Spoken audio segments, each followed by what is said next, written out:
Okay.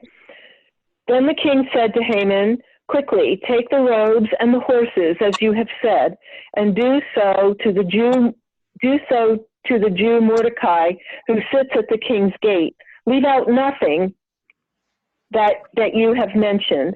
So Haman took the robes and the horse and robed Mordecai and led him riding through the open square of the city, proclaiming, thus shall it be done for the man whom the king wishes to honor.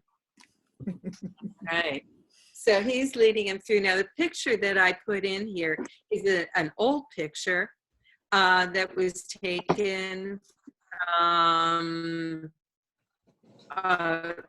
like back in the 800s.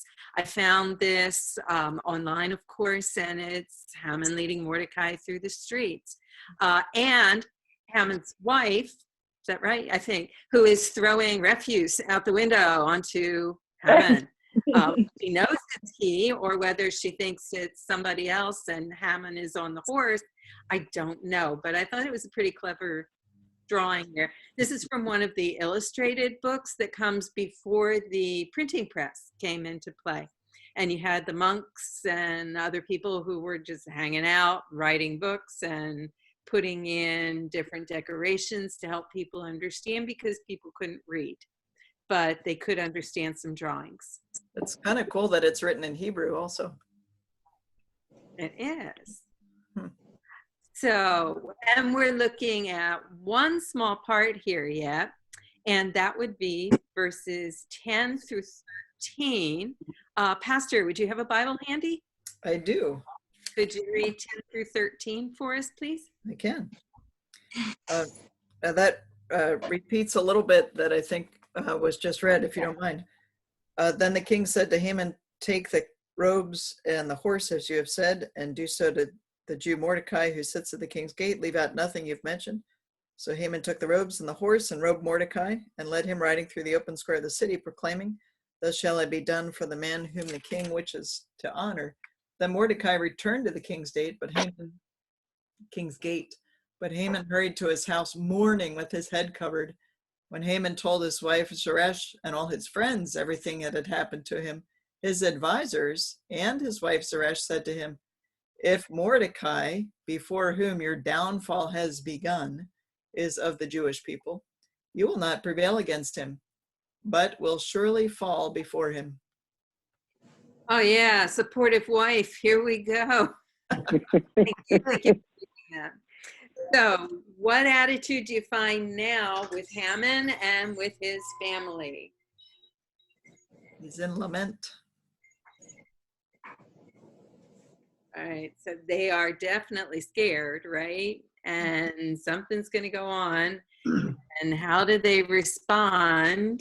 Oh, so I'm thinking that she is not very happy here, and will. I think it sounds like she's trying to separate herself from him in some way. Yeah.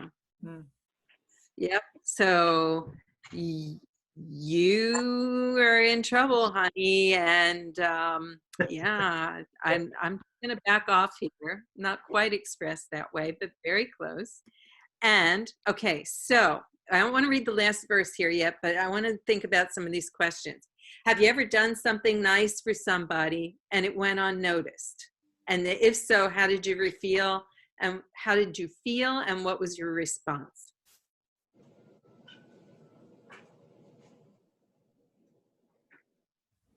I can tell you when I wrote this, I thought about some times that I did things and I thought that people would definitely, notice it. And then, like I kind of try and put it aside in my mind and say, okay, did I do that because I wanted them to notice? Or did I do it because it's a good thing to do? And that's okay. But still it hangs in the back of my mind. Does anybody else have thoughts like that? Am I like the only one who carries that? You're not the only one. I'm seeing some head shaking no, and I was going to say too that, sometimes I want to be anonymous and sometimes I want to be noticed. And so like yourself, I think sometimes you're happy when it's noticed and sometimes you're okay when it's not. And sometimes when you do something that you feel is insignificant and people praise you to no end, that drives you nuts too. Yeah, indeed. And I want to say most of the time when I'm doing something, I'm not doing it for praise, but you Right. know, every once in a while, it's just nice to get a pat on the back. Mhm. Maybe. All right. So how did the king describe Mordecai when he commanded Haman to carry out his own suggestions?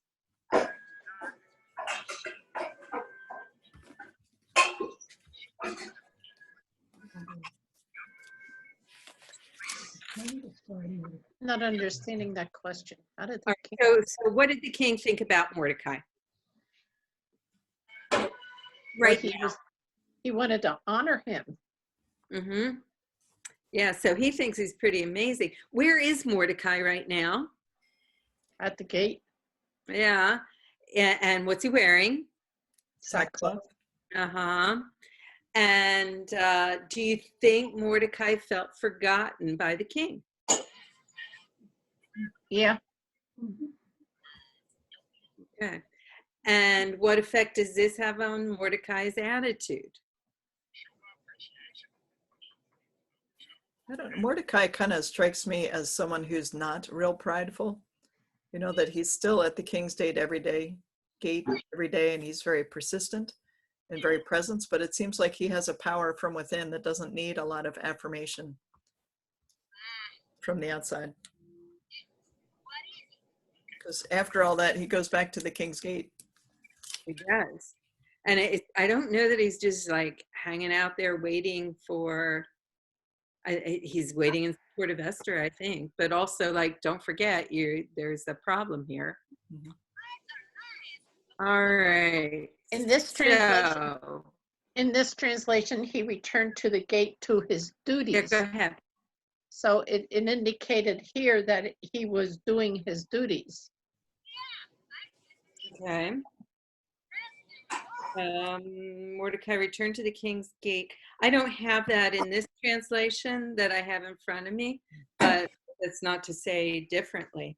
I'm just going to find First Kings for you and read this and let you compare just a little bit, if you can, what we just read with First Kings chapter 1, verses 28 through 35. And so King David answered, "Summon Bathsheba to me." So she came to the king's presence and stood before the king. The king swore, saying, "As the Lord lives, who has saved my life from every adversity, as I swore to you by the Lord, the God of Israel, your son Solomon shall succeed me as king, and he shall sit on my throne in my place. So will I do this day." Then Bathsheba bowed herself face down to the ground and did obeisance to the king and said, "May my Lord David live forever." King David said, "Summon to me the priest Zadok, the prophet Nathan, and Benaiah, son of Jehoiada." When they came before the king said to them, "Take with you the servants of your Lord, and have my son Solomon ride on his own mule, and bring him down to Gihon. Then there let the priest Zadok and the prophet Nathan anoint him king over Israel. Then blow the trumpet and say, 'Long live King Solomon.' You shall go up following him. Let him enter and sit on my throne. He shall be king in my place, for I have appointed him to be ruler over Israel and over Judah." Now, that's a little bit beyond what's happening here, but can you see some comparisons that are here? Yeah. So what kind of parallel, what do you see? What's similar? Well, they honored him by ride my own mule. You know, Okay. So he's riding on some kind of a horse type thing. So what do you like? Solomon takes over for David. That's pretty incredible, isn't it? We look at it from the past. Solomon was the son of Bathsheba, the second son, right? What happened to the first one? Died. know that. Well, maybe it's not the second, but it's definitely one of Bathsheba's sons. So The first one died, I think. yeah, the first one died. Do you remember the story of David and Bathsheba? Mhm. If you don't, it's a good story. Check it out. It's just a couple chapters before where we were here. But yeah, so he's going to take over now. So keep this in mind. Maybe this is foreshadowing. Maybe it's not, and just think about what happens with Solomon, David and Solomon, and where does this go when we're looking beyond it in the chapters coming up. So,